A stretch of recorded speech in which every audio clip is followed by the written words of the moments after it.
Hello, everyone, to another episode of the Desi Crypto Show. Today, we have a very special project with us.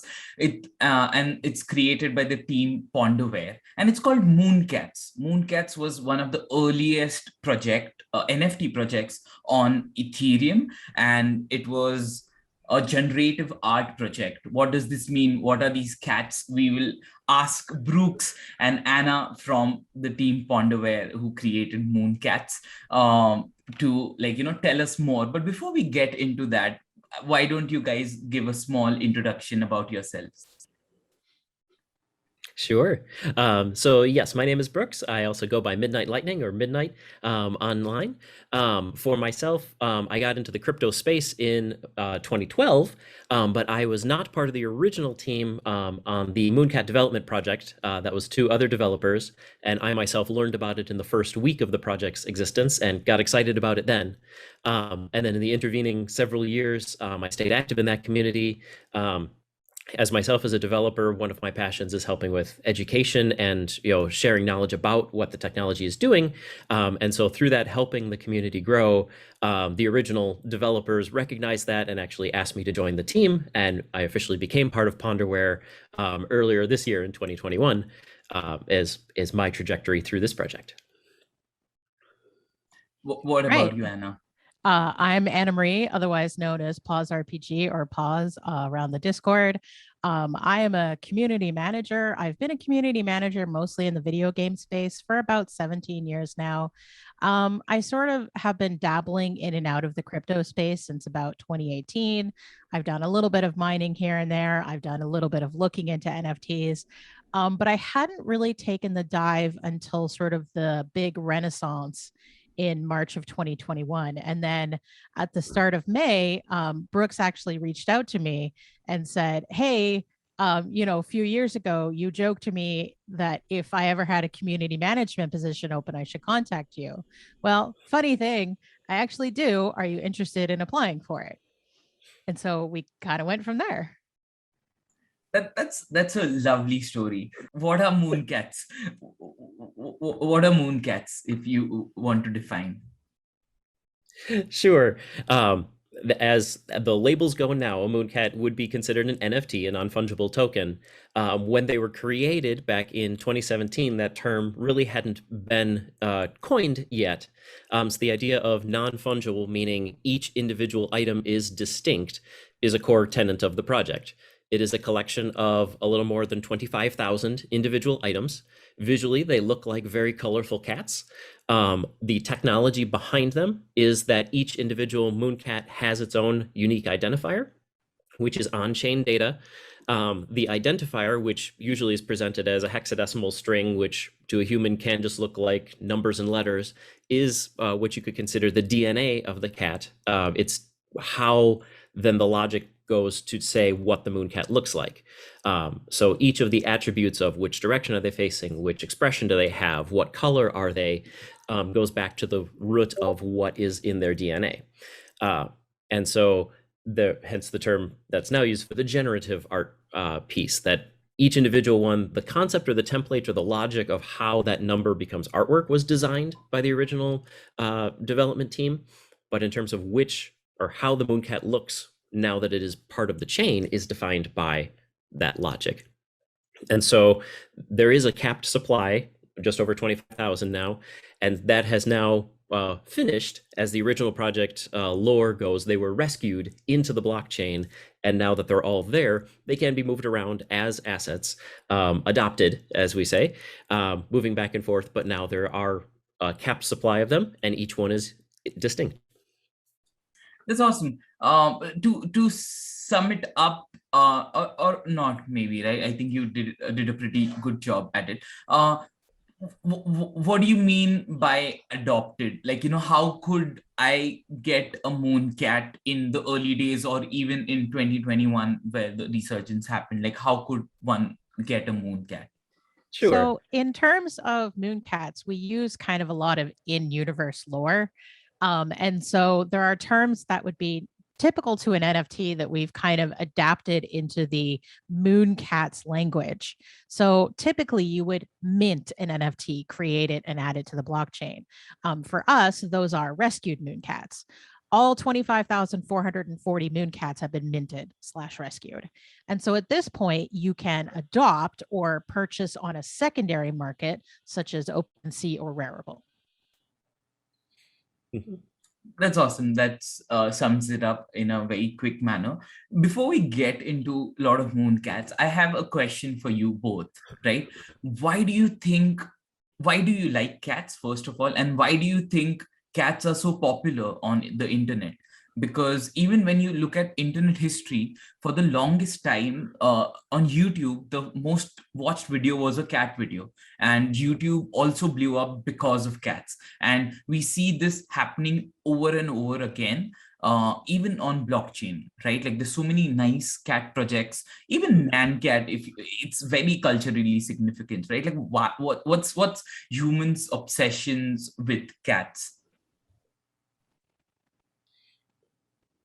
We like the cats. Yes.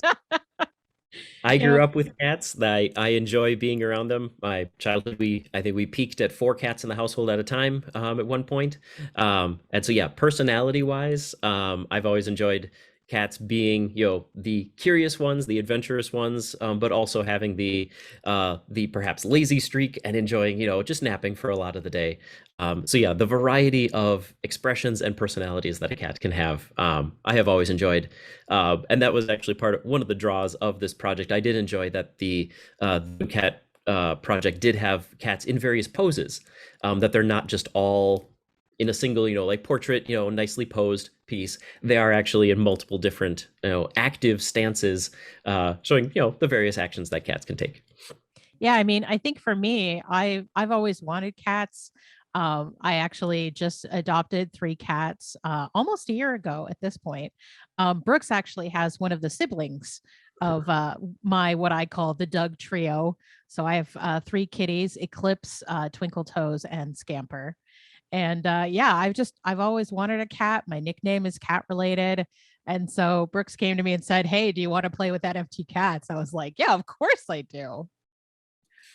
That's awesome. How do you guys know each other?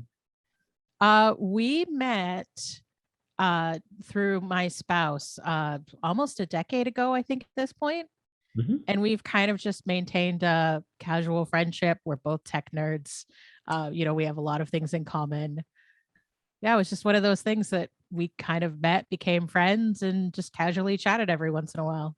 Yeah, that's good to know. See, honestly, I think knowing people and how they do things is also a very big part of the project, right? Because not a lot of people focus on relationships, background, and what people do, and these are the motivations where which actually drive you to do things you want.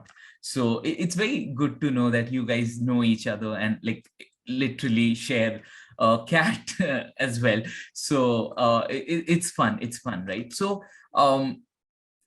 the earlier creators, what were they thinking when they developed these Mooncats? Because there was nothing, right? There was no NFTs or anything, and these were, I think, free to mint, or were they paid? Because there's no financial motivation. So what was the actual reasoning?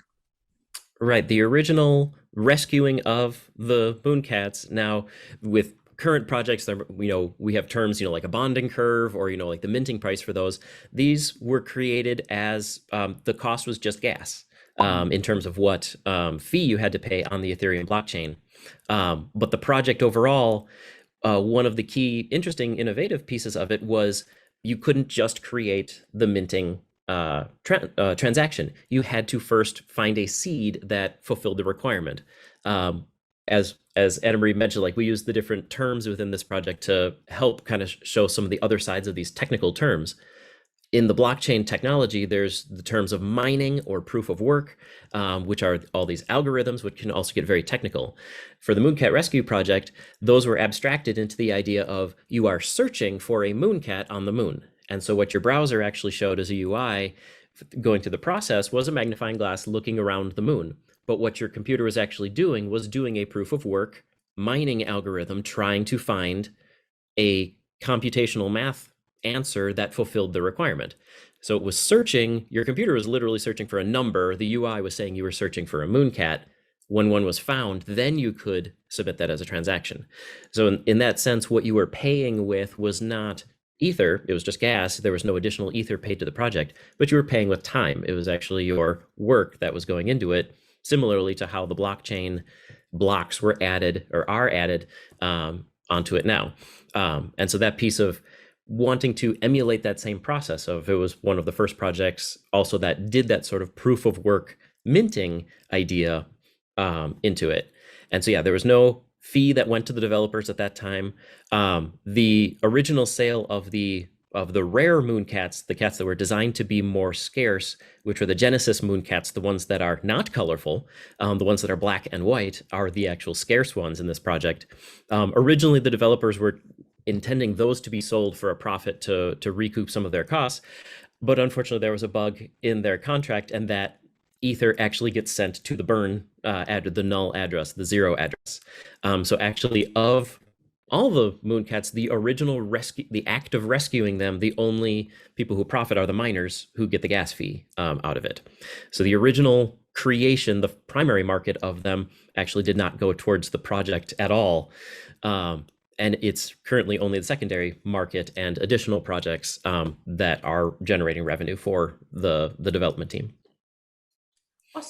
Awesome. So I'll ask you about like your other projects as we go further. Brooks, this is for you. What in 2017, what attracted to you towards mooncats? Sure. The first I heard about it, I believe I saw it on either a newsfeed or an email newsletter about the project being launched. I was a few days after its start. It launched on the 9th of September or 9th of August, and the contract was activated on the 10th of August. And my first rescue was the 14th of August. So depending on how you count, that's either the 4th day or the 5th day. What drew me to it was my own background, aside from I like cats, is I also have an art background. And this one being, I had heard of the CryptoPunks and the idea that, oh yeah, they were based on someone designed a graphic. And indeed, those were, what the punks look like is a graphic that someone else designed. The designer of the project decided what they look like. These mooncats being generative, that you as the creator or the rescuer get to choose what the mooncats looked like. I immediately recognized that even when you found a mooncat through that mining process, the UI gave you the choice of, do you want to rescue this one, or did you want to try and find another one? You had a choice that you actually visually got to see the mooncat and then decide. And that piece of creativeness really inspired me. I did like that about the project. And that's what caused me to indeed want to rescue many of them and do a technical write-up of what this project was about.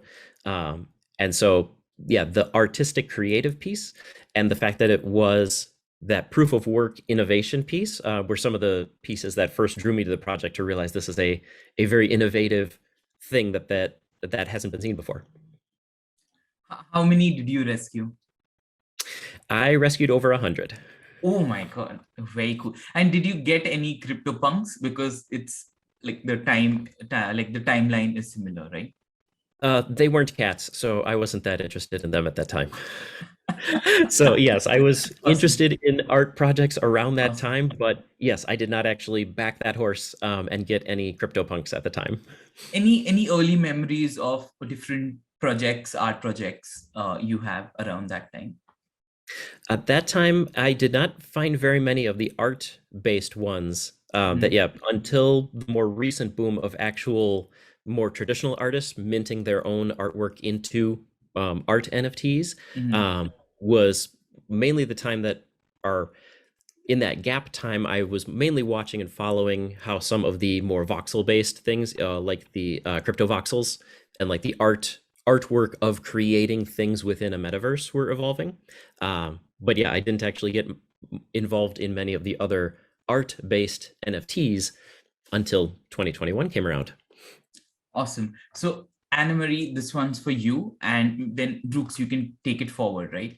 How did you guys actually get into crypto is what I want to ask. And even after, like, as you said, you have been dabbling in Brooks, even after so many years, what excites you about crypto?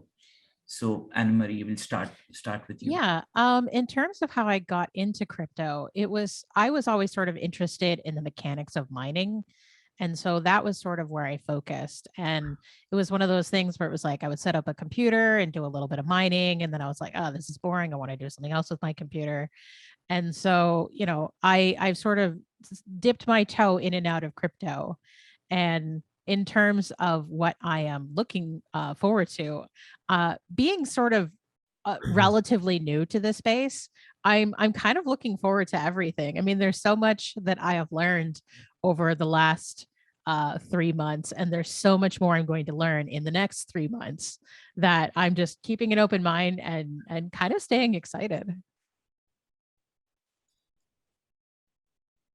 How about you, Brooks? Sure. And for me, my first reference that I can remember back to getting involved with cryptocurrencies would be back to 2012, was when I believe I was first introduced to the idea of Bitcoin. And at that point, what intrigued me about it to research cryptocurrency in general more was the idea that as presented from my perspective as a developer, Bitcoin was a financial tool or financial software that was completely open source and completely open, which meant that it was a huge honeypot for potential bad actors to be trying to steal from. And the fact that at that point in time, there were 3 years of history since it launched in 2009 of, in theory, attackers trying to relentlessly bombard this thing and try and steal all the currency, and it not having succeeded at that point was intriguing to me to learn more about, what is this level of security that it can be out in the open, completely attacked, not being guarded by a single central institution, and yet people's money is still secure. And that caused me to do research more into the fundamentals of what that cryptocurrency and blockchain technology was doing. In those first couple of years, I then helped work on several of the open source software implementations. I looked on the Namecoin and the BitMessage infrastructure, as well as helped a few people who were at that point in time wanting to make altcoins, which at that time what you did was you forked the Bitcoin core code, changed it slightly, and then launched your own project. So helped some people with that technical move who wanted to implement something that way. I did get interested in Ethereum when it launched, as that idea of doing more and more creative things within the blockchain space. And it was actually right around the time that the Mooncat Rescue project was launching. They launched in August of 2017. Right before that, in June of 2017, I was starting to do a lot more with my own local group, that now there were enough people geographically close to me that we had a local meetup, and that I was starting to do educational presentations there, that I did a series of long blog posts on just introducing Ethereum to non-developers, taking the perspective of, I'm a developer, you don't need to learn how to code, but you probably should at least have some passing familiarity with how to tell in general what the code is doing, pieces there. And so, yeah, then the role that I've continued to play and what I've been excited about is the concept of, as these smart contracts become more prevalent, that they can be worked more into our everyday lives, and that myself as a developer, I can be in a role to help educate and be available to help with that. I think it's evolving into somewhat the idea of people knowing, in most traditional places, when you have like a legal contract, when it's over your head and you need to involve a lawyer and get some advice from someone you trust in legalese. We're now dealing with smart contracts that are programming. People can figure out a base understanding themselves, but at some point you probably would want to get a programmer involved and get some advice on it. And so I think that's actually where this may be heading, is in the same sense where sometimes you need to call upon a lawyer that you trust to help. You may need to call upon a developer you trust to just give advice on some of these things. And that's what I've been enjoying over the last several years, being that sort of educational role, both creating things of my own and also helping people understand projects that already exist by other developers. That's an awesome story. Okay, Anna Marie, this question's for you. You said, you have experience in gaming, and community management, right? Can you talk a little bit more about that? Which games, what excites you? What did you do? Yeah, so I actually run my own company where I sort of am a social media manager or a community manager for companies that just don't need someone in their office 40 hours a week handling their Twitter. And so my duties kind of run the gamut all the way from I'm going to create a schedule in a Excel spreadsheet and hand it off to a person, and that's the extent of my duties. I have other projects where I'm helping them write all of their posts. I'm posting for them. I'm replying to everything that comes in. I manage their Discord. I set up their Kickstarter. I do their project management. So I help everybody set goals for the week. But most of the things that I work on, I can't talk about either because I have an NDA or because it's stuff that isn't announced yet. Because I tend to exit out of projects before they're announced. I do a lot of the setup behind the scenes before something goes public. The one project that I can talk about is I'm actually the community manager at a company called Double Damage Games, which did Rebel Galaxy and Rebel Galaxy Outlaw. Those are two space sim games. The second one, Rebel Galaxy Outlaw, being a lot like the old Freelancer games. Very cool. So what do you think about NFT gaming as a space?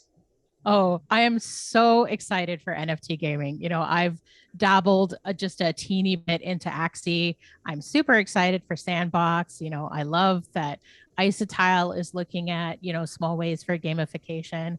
I just think there's a ton of potential in that space, and I'm waiting to see what companies do with it. Yeah, yeah. All right, let's let's get back to Mooncats, and I want to ask Brooks, what was the Mooncats community like in 2017? Because in 2021, there's so many people who are vocal about it. There's so many hardcore supporters of Mooncats. They might be very less in number as compared to other projects, but they are extremely passionate about the project. So, how was it in 2017? Sure. So in 2017, I can reference back to, that first week when I got excited about it, and I was so excited, I made a Reddit post, that's, several pages long, talking about the technical workings of it. That Reddit post got a grand total of 6 upvotes. So that's what the community was at that time. And one of those upvotes was Ponderware as a corporate entity itself. So I'd say the community was about 10 people at that point in time. And indeed, and of course, because the window of upvoting for a Reddit post is 6 months. So in the first 6 months of the project, that was about the popularity of it. And yes, the looking at how many Mooncats were rescued over the course of time, yes, there was a lump that were rescued in 2017, a fair chunk in 2018, less in 2019, only 3 in 2020, and then the entire 3/5 of the project was minted within a few hours in 2021.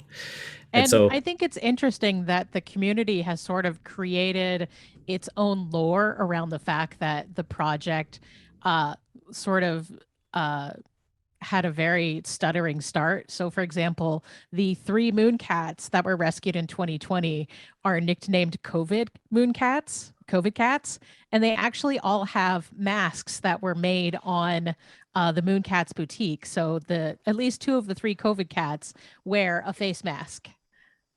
That's hilarious. This is all community, community doing this stuff and making projects more interesting. This is what happens in crypto, is what I've seen, right? Like when you like something, you personally do the best to make the project grow, right? This is the difference in NFTs versus everything else. I think even Ethereum ecosystem, right? Like I think everything if you like something, you will make use cases, you will go out of the way to talk about things, and not in a toxic manner. It in actually very creative and beautiful manner, by creating lures, by creating memes, by talking to people about like, what generative art is, like the history and why this is important. So this I find very interesting. So I mean, we are almost done about the history, but I want to ask, like, what do you think, who were those people who, like, minted in 2018, 2019 and 2020? Like, can you tell us, do you know who these guys are, or like, what were their motivation?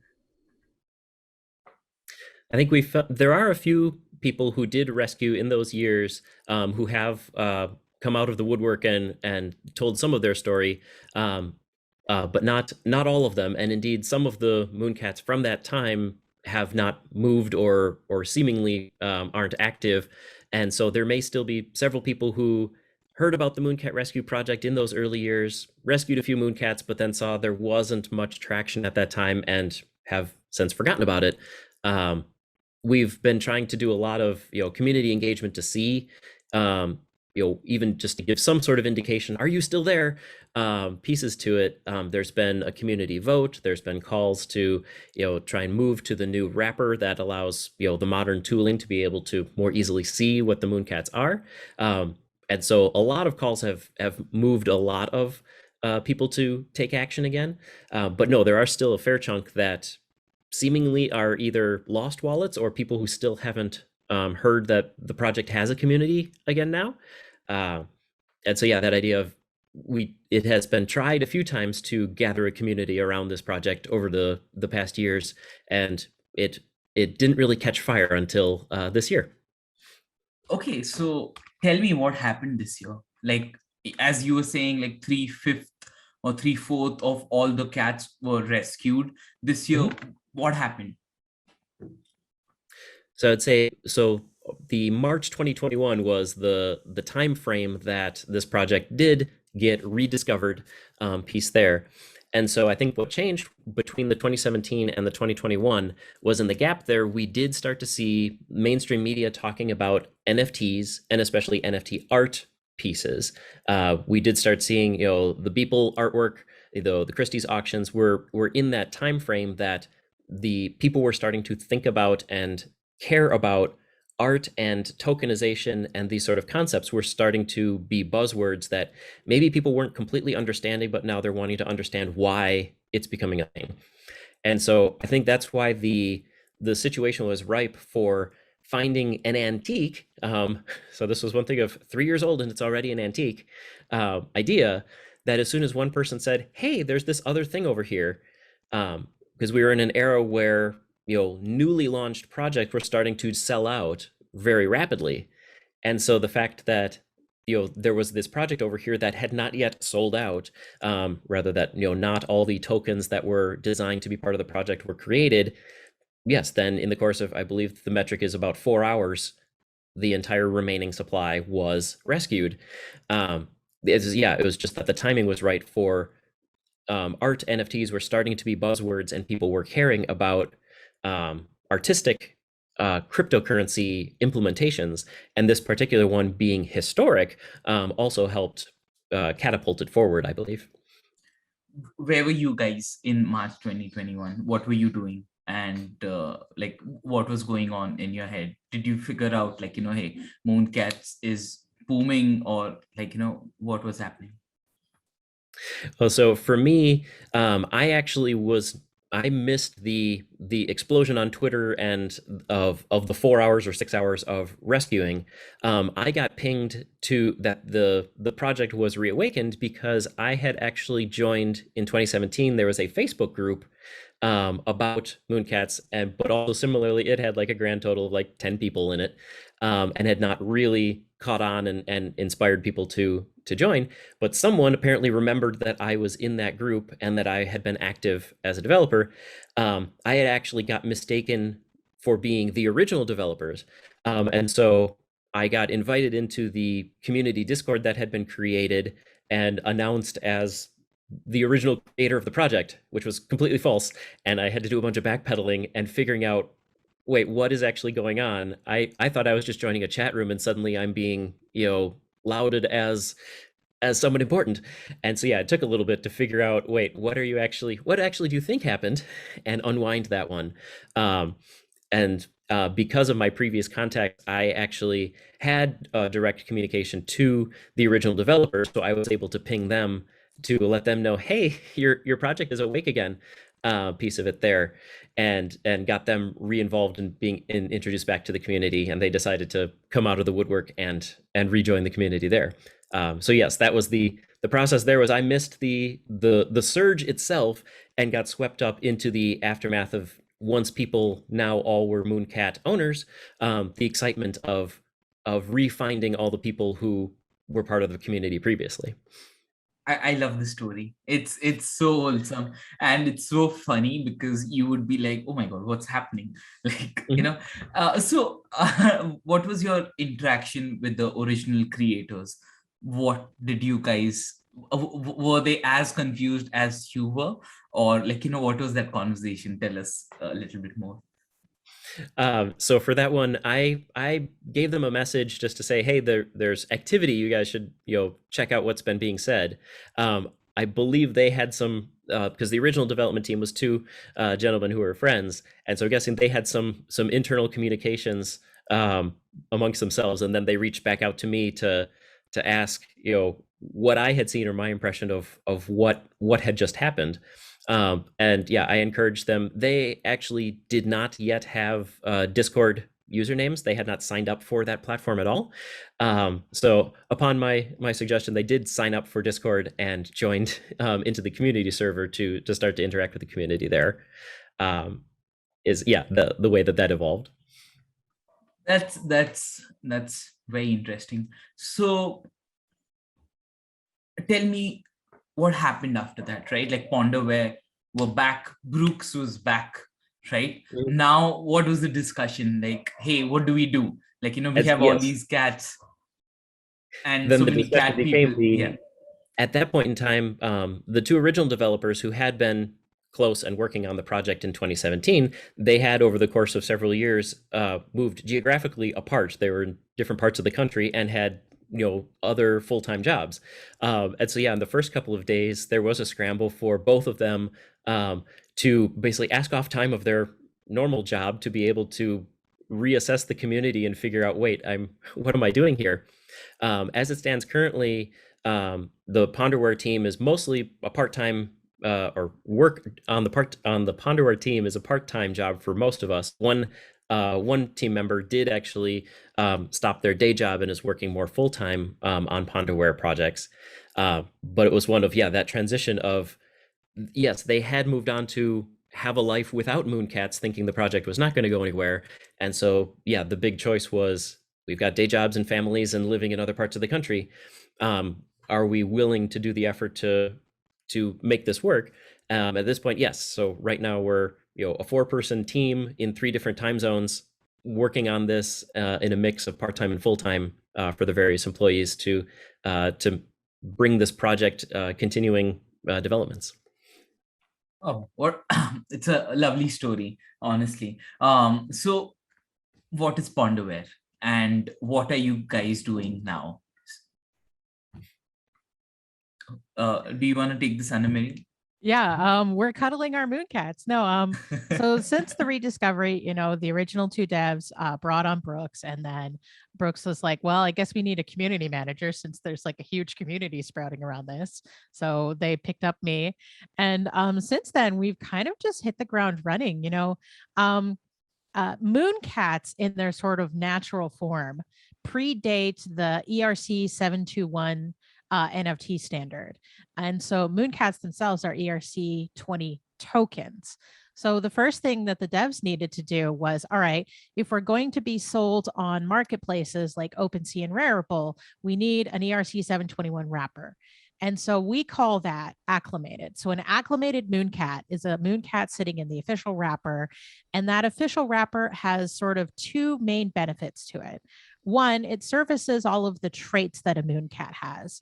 So it tells you what year they were rescued, what their coat pattern is, how rare that is.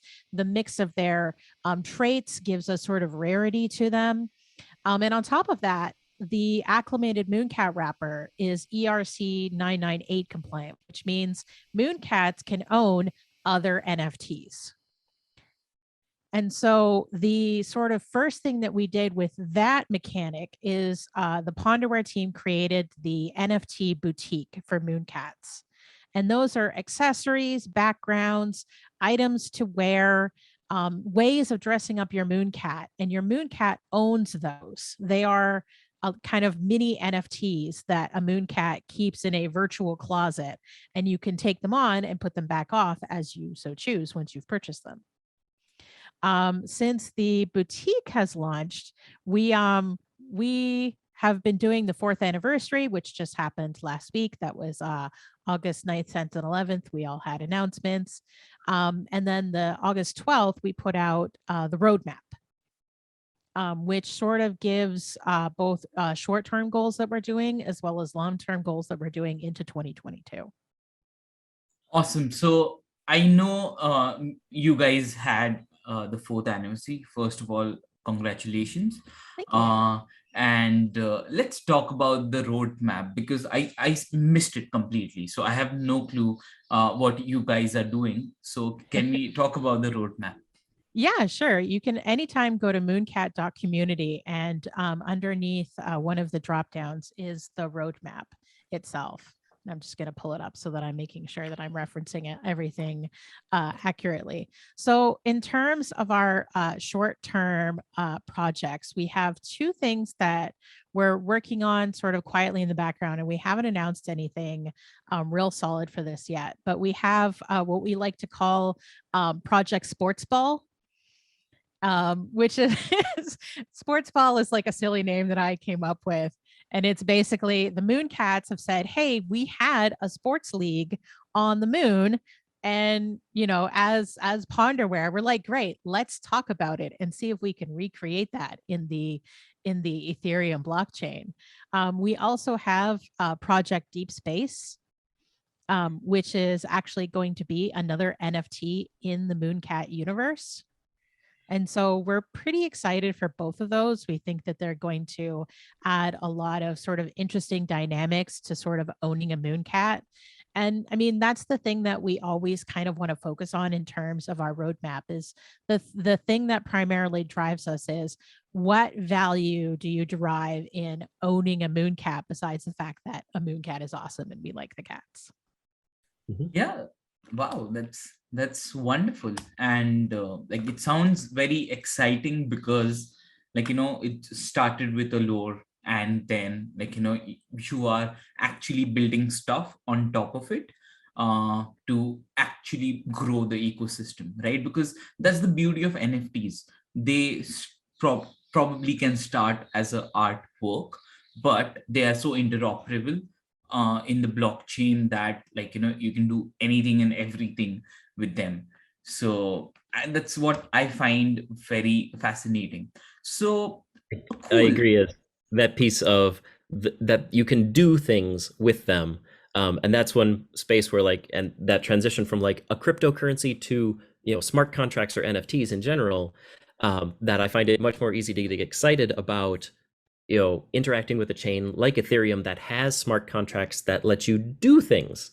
That, yes, if you're working on a currency platform, you know, like Bitcoin or even like something like Venmo, like the thing you do is spend money. You can go shopping. And yes, there's, you know, things that you can do to make that an entertaining experience. But in terms of actually what you can do within the platform, the things that are now blooming in the, you know, Ethereum space and other, you know, smart contract sort of spaces, especially with that idea of it being open and that others can build on top of and interact with the pieces that you've got. That idea of, yeah, an individual token, if it's over here, it might be, you know, a God's Unchained card, and over here you can play a game with it. But you can also take it over here and hang it on your wall and show that you are proud to own this and treat it as a piece of artwork that you enjoy looking at. And that idea of being able to do multiple things with it, that the original creators can give you a core thing you can do, but then others can say, well, sure, if you bring it over here, we'll let it be seen or interacted with or do something else within our project as well, while still honoring the history of it clearly is that same thing even if it's being shown in two different places. Yeah, that's quite interesting for all of us who are learning that, hey, these collectibles are way more than, like, just art pieces, because these are literally programmable, and you couldn't do that ever with any kind of item. So I'm super excited for NFTs and this space. So let's talk about the boutique, right? Like, so as Anna Marie mentioned that, like, you can buy accessories for these mooncats. So where did the idea come from, and how is that helping you guys grow your grow Ponderware and, like, sustain? Because for the longest time, no one kind of made money out of the project, and all these developments should probably cost something, or like, so that's the question, right? Like, how is the boutique helping you? Why boutique? And what's the most exciting things about boutique? Sure, I'd say from the concept of accessories, that kind of grew as an idea of the general NFT space started to view accessories on an NFT as a desirable thing. I think probably stemming partially, at least, from the CryptoPunks idea of the way that they laid out their rarity is as hard-coded into the CryptoPunks themselves. If a CryptoPunk has more attributes or more accessories to it, they're more valuable. And other projects had followed a similar idea of, the base item or the more common item is just generic, but if you have an additional thing visually in your NFT, then it's more valuable. And so people were, somewhat intrigued to wanting to know, hey, mooncats don't have that. And indeed, the original project idea went away from the sort of many layers of rarity because they weren't all pre-computed. There was no way for Ponderware to set at the beginning, hey, there's only going to be this many tabby stripes and this many tortoiseshell half and half patterns, because people generated them on the fly. And so they only set the Genesis versus rescued ratio, and that's the main rarity split within the Mooncat project. But with the idea of community members wanting to more personalize their mooncats, we came up with this innovative idea of, being able to apply an accessory to the mooncats. And as the project evolved of what we wanted it to be, the idea, we did look at the idea of movable accessories, but for the first, this implementation that we've done with the boutique, taking the idea that the accessories are a permanent part of the mooncats inventory. So these accessories, they're treated, more like a skin you would unlock with a video game character, that if you own the character and then you unlock a certain skin, you could flip between those at any point in time. If you are currently not showing a given skin, you still have access to it if you've unlocked it, sort of a thing. And so mooncats that have purchased a lot of accessories, they may not be wearing all of them, but it's now up to the person to be able to personalize, how do you want your mooncat being presented as your companion alongside it? That's very cool. So I have two of my mooncats, and I got them spaceships. So both of them. I bought it thinking, like, those spaceships. I don't think they were designed by you, but they were still Genesis. They were on the day of the release, right? So I was like, I need to buy something today, so I can probably. I mean, it probably means nothing, right? Like, but I bought some It means something to you. Yeah, and exactly. the point is, Exactly. it's the personalization of your Yeah. companion. Well, Yeah. and it definitely means something to us too. I mean, Yeah. one of the things that we're so proud about in terms of the boutique is we have nearly 1,000 items that have been listed on the boutique, and 6 of them were designed by Ponderware staff. The other 900 were all designed by people within the community. And we have everything from a 6-year-old who sat down with their dad and was like, I want to design something for my mooncat, to a professional Magic the Gathering artist, and sort of all walks of life in between those and experience levels between those. We wanted to make the barrier to making an accessory really low. Like, no matter what your artistic skill or your artistic background, you can make an accessory, and it's really easy to do so.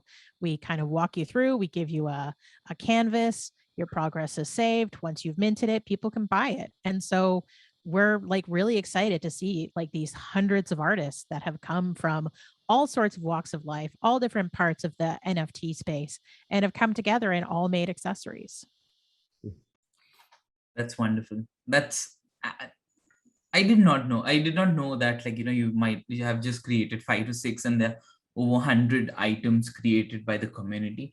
And I also read, right? Like I read Dame's post saying, like, he just made so much money on, like, just by creating these accessories. So again, it's not about money, but it's also about empowerment, right? Because a lot of these artists, they probably generally don't get paid fair, or like they have to go and market themselves like, hey, I'm selling this NFT, can you buy? But like, if you just create an accessory, uh and if someone likes it, they'll probably end up buying it, right? Like, so it's such a nice way to go about it. And what I really like is you guys have created a module where, like, if you want to design for this particular cat, you can just pick the cat and then, like, design around, because all these cats are different in color, different, they're looking here and there, and like you can still create around it. That's very interesting to me. So I think you just nailed the basics down, and I think you spent like a lot of time to figure out what to do and what not to do. And like the artist just has to come, use their mouse or like laptop pencil, and like, click the dots and create something. It's as simple as that for someone to create. So Yeah, definitely. And part of that emphasis of in creating the boutique, yes, we do take some revenue off of it, the percentage, off of each of the sales. But the point, yes, that you mentioned of like empowerment, and that the goal of, how we focused on our development was that focus on interoperability, that yes, not only is it a storefront where people can purchase the accessories, but there is the designer that we can appeal towards bringing in people who may not even own a Mooncat themselves, but do have that artistic flair and want to make something and market it towards the Mooncat community. Sure, we'll make a space for you to be able to do that.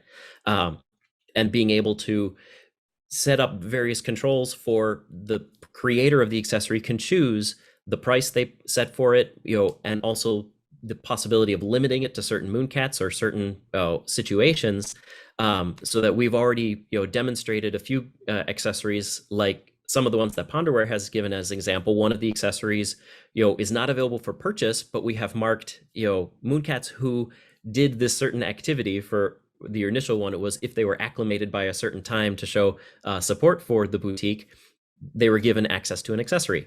And so being able to have an accessory that's locked down for different rules of how you want to create it, other content creators, if they wanted to market it a different way, there's the tools there to be built upon, that we wanted that to be a platform that can grow and not just be a walled garden that's just us echo chamber creating things just for the project, but that it can be that creative expression and also interaction with others who want to come join the community.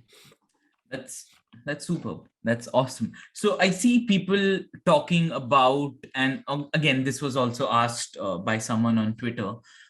What do you mean you guys keep cuddling your cats and earning money by doing that? Like, what the hell is going on? All right. So there's sort of a meme in the greater cryptocurrency community, HODL, and it was just a guy. He got really drunk. He got on Reddit and he said that he was going to hold on his cryptocurrency. Of course, being drunk, he typoed it HODL instead of HOLD. And sort of when the Mooncats community emerged after that March 2021 rediscovery, they sort of adapted that HODL term into cuddle. So you're always going to cuddle your Mooncats. You're going to keep them until the value rises to a certain amount. And sort of playing off of that sentiment, the team behind Very Nifty, the NFT 20 liquidity pools, have made an NFT game called Cuddle, CUDL. And so the idea behind this game is it's entirely for fun, but the idea is you join this game with your Mooncat, and you feed them, you pet them to gain the cuddle currency, and then you use that cuddle currency to feed them and raise their levels. And in turn, once a mooncat is higher level, they can accrue by petting more cuddle. And then actually, I believe this week they're launching an additional marketplace that goes beside that game, where you can purchase things with cuddle. So at the moment, the primary sync for cuddle is feeding your cat and racing against other moon But as the game evolves, there is more and more pieces that are coming into that game. And we actually don't develop the cuddle game at all. We are supporting them in the background. We have conversations with them. You know, we provide them with insights or other information if they ask for it. But this is the thing that always, like, I love about the Mooncats community is anybody can come in and develop something around Mooncats. And this is something that the very nifty folks decided to do with their time. That's beautiful. And this is the power of community and NFTs combined, right? Because if we were talking about a normal game, I could probably never take a character or a skin of a game and do something else around it, right? Like there is no way I can put Pokemon on any of my websites unless I want to get a lawsuit by the company. So this is what I find extremely interesting about the entire space. Okay, I see you guys did something with Sandbox, and there was some kind of partnership. Can you guys tell me what was happening there? Sure. As the sort of rise of 3D metaverses has been happening throughout 2021, we've always been interested in that idea, as Ponderware wants to see Mooncats in 3D because that's awesome and we like the cats. And so earlier in the year, Isotile came to us and said, hey, I'm making this small 3D metaverse. People can own a room, they can put stuff in it. Can I make Mooncats? And we were like, yeah, of course, like anything that we can do to help. And so the community said to us, hey, there's Sandbox coming. You're going to be able to walk into this virtual world. It's all about gamification and you can buy these land plots. Would Ponderware consider it? And so we did a lot of talking internally and we decided, yeah, getting a plot in the Sandbox sounds like a lot of fun. And there's so much potential for development there. So we decided to buy a land plot and we announced that as part of our 4th anniversary extravaganza. That's awesome. And what are your plans to do there? Anything you can to be determined. The dilemma that we have, air quote dilemma that we have, is we have so many ideas. It's mostly just a matter of picking which one we're going to stick with. Okay, cool. And I think something happened on Twitter where like Sandbox people, they made a 3D cat and people were like, hey, is this designed by Ponderware? Are we getting 3D versions of these cats? So so that was kind of a weird situation. Sandbox had come to us and said, hey, we want to have a gift with purchase for people that come and buy the land around you. And we were like, that's really cool. Here's our 3 ideas. And those 3 ideas ended up kind of falling into a bit of a black hole. And Sandbox made their own Mooncat, which wasn't supposed to happen. And so we kind of went back to them and we're like, hey guys, what's up? What's going on with this? And they were really apologetic. They were like, this was a total communication breakdown on our part. We definitely want to continue having Ponderware in the Sandbox ecosystem. We'll do what is right for this. And so, our sort of stance was, well, they made a Mooncat and it's minted on the chain. They can't unmake it. But just FYI to people, this isn't a real Mooncat and it isn't part of the Mooncat lore. So if you want to buy it, great, but it doesn't bestow upon you any of the sort of rights that you would get owning an official Mooncat. And there is going to be benefits for owning an official 25,440 Mooncat in the sandbox. And so we wanted to make that distinction public so that people didn't get confused down the line. Makes sense. Also, so are you guys designing some kind of cats together, or is there anything you can tell, or like, should we skip this question?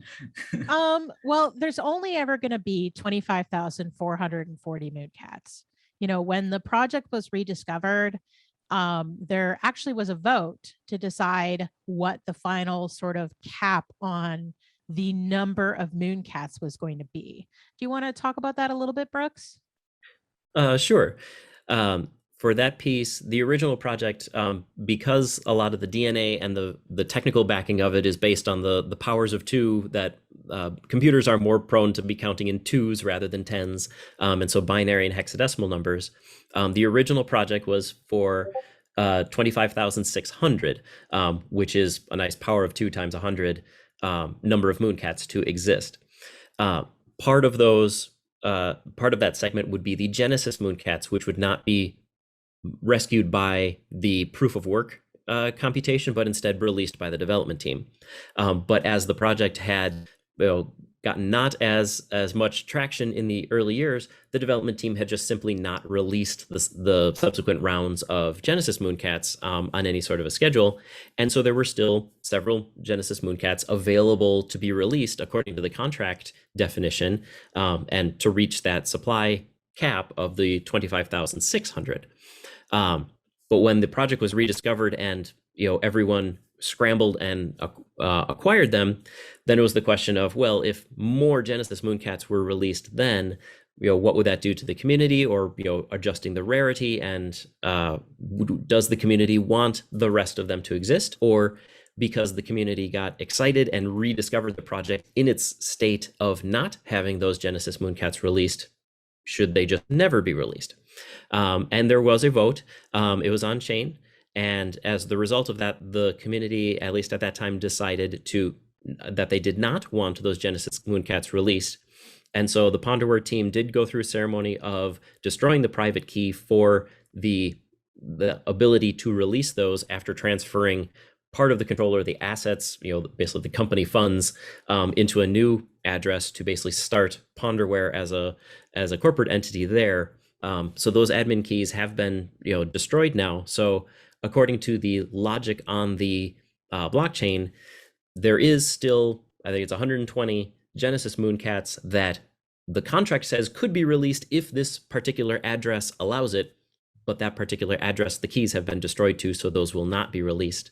Lore-wise, those Genesis Mooncats are on the moon as guardians and overseers of the remaining Mooncats that are still on the moon. Wow. That's awesome.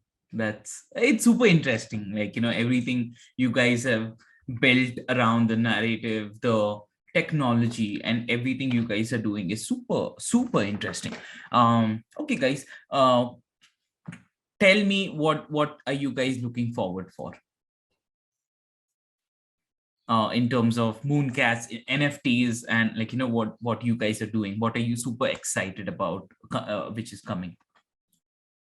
Sure. I'd say what I'm most excited about are the more things to do with your NFTs, or in general the cryptocurrency space and smart contract space. I've seen, since I've been involved, since the early 2012 time, the idea of the fundamentals needed to be laid.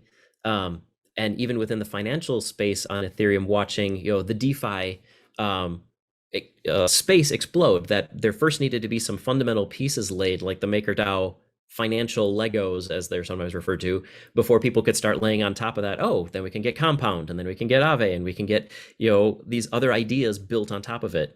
And once you reach a critical threshold, then now it's more, you can just do things within that space without needing to know a lot of the low level things.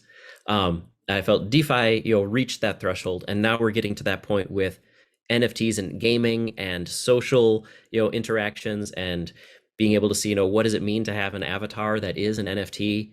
I'm most excited to see how that's going to evolve towards the rules of will social media platforms start to give some sort of indication of, yes, you've set your avatar to an NFT, but do you actually own it? Will they actually be starting to show, yeah, this person actually does own the NFT that is depicted in their avatar? Things like that, and moving into, oh yeah, can you bring your, various NFTs game to game, even if they don't, represent, or if I bring a Gods Unchained card into another metaverse, even if it's not going to be a card, can I, visualize it? Can I play with it? Can I do something else with it? Is there a perk for me being a member of this? So I'm excited to see, as that moves past that threshold of enough Lego pieces are existing now to cobble together brand new ideas and concepts using what's already there. What's that next tier of things you can do with it going to be? Awesome. What about you, Anna Marie? For me, it's about sort of seeing how the community grows and how the community sort of unleashes that creativity that's hidden inside. Every Monday morning, one of the things that I do is I track a whole bunch of numbers for the Ponderware team, and like seeing the number of acclimated mooncats rising as people go from the original ERC20 token to an acclimated mooncat, seeing the number of unique wallet holders, seeing who in the Discord has popped in and said, "Hey, I'm a brand new mooncat owner," seeing someone change their Discord or Twitter, avatar to a mooncat. Like, to me, that's all really exciting. In terms of the broader community, I'm looking forward to NFT NYC because the Ponderware team is going to be attending, and we're going to be having our very first Mooncats meetup, and there's going to be potentially swag associated with that. So I'm always interested in like the intersectionality of NFTs in a digital space and people in a real space, and sort of like, oh, we have all this one thing in common. All right, what else do we have in common? Let's all meet up IRL and have a coffee and talk about it. And so that sort of building of community, both inside Mooncats and in the broader NFT space, to me, that's super exciting. Yeah, that does sound interesting. And uh, like what you said, right? Like, you have mooncats in common, and what else you have in common. This is the discussion I think I've had with a lot of people, and these are my views, that, like, this is why NFTs are going to be game changers, because everything you do, everything you like, will be part of your address, right? Like, it will be part of your wallet, right? And there are co-ops, proof of attendance protocols. There will be NFTs you buy, NFTs you keep. There will probably be a feature in, probably, let's say, a Rainbow Wallet, that you can see, like, hey, you have these many mutual NFTs, right? And then, like, hey, Dheeraj, you like cats, or hey, you were there at NFT NYC in 2021, but I didn't meet you, but like we were there, we like the same things, right? Like, you like moon cats and you like cool cats. That's awesome, right? So something like that, right? Like, even I own Axes. So these kind of conversations, I think, will be very normal in few years. People will be having, and the tech around it is also be going to be so interesting, right? Like, it could also be like, hey, we both got rug pulled on this project. So I think the social conversations, as our lives are becoming more and more open and social, it's just going to be so interesting. Yeah, I agree of that. In the traditional sort of social interactions we currently have, like if someone is wearing a baseball cap with a certain team logo, you could be like, oh yeah, I like that team as well. And yeah, we, in our digital selves, we're working towards the area of, oh wait, you have an Axie, I have an Axie, I like that project too. Sort of a thing, that getting that ability to kind of signal in that way, or wear your likes, and your slogans externally that people can see, in that idea of, yeah, it inspires conversation. It'll be interesting to see what sort of opportunities will exist for that in the digital space to show your interests in that way. And I love how like NFTs are almost creating a new language in and of itself, because there's all of this like theory crafting that goes into like, all right, what Kongs am I going to breed together? How am I going to interact with my axes, and how am I going to breed them? And so like all of this sort of theory crafting about like not just building out the ecosystem inside of a specific NFT, but building out a broad ecosystem in the NFT community in general is just going to sort of take us to new and interesting places. And I can't wait to be there. Yeah, same with me. Okay, guys, last question. Is there anything you want to talk to our audience about? Anything we missed? One thing I would like to clarify, I know Anna Marie talked about for the boutique, the ERC 998 capability. And just to clarify, the boutique, we did investigate that. The ERC 998 standard is one that is not officially set in stone currently. It's still a draft proposal. And that actually is kind of similar to how we say the original Mooncat projects are ERC 20s. They're mostly ERC 20s. They mostly adhere to that standard. They tried to be a little bit more non-fungible, but most wallets will at least be able to tell them, that they are present in your wallet by how much of the ERC 20 standard they apply to.